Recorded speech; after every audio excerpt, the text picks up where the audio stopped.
পৌঁছে দেবেন। এই যে ঘর পোড়ার মধ্যে যারা আলু পোড়া খেতে চায় এদের ভিডিও রাখুন। ইন্টারিম গভর্নমেন্ট হইলে বিচারের মুখোমুখি তাদের হতে হবে।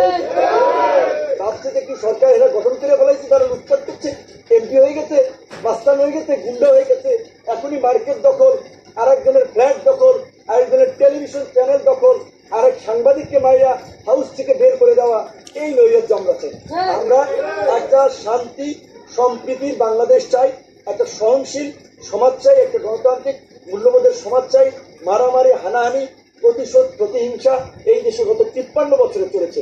এই অ্যানালগ রাজনীতি, old generation corrupted politics, dirty পলিটিক্সকে তরুণ সমাজ ধুয়ে মুছে তারা পরিষ্কার করে নতুন রাজনীতি, নতুন বাংলাদেশ বিনির্মাণ করবে। যেই কারণেই তরুণরা আজকে এই শিক্ষা প্রতিষ্ঠান থেকে রাজপথে, ওরা সংস্কার থেকে রাষ্ট্র সংস্কারের দাবি তুলেছে। রাষ্ট্র সংস্কার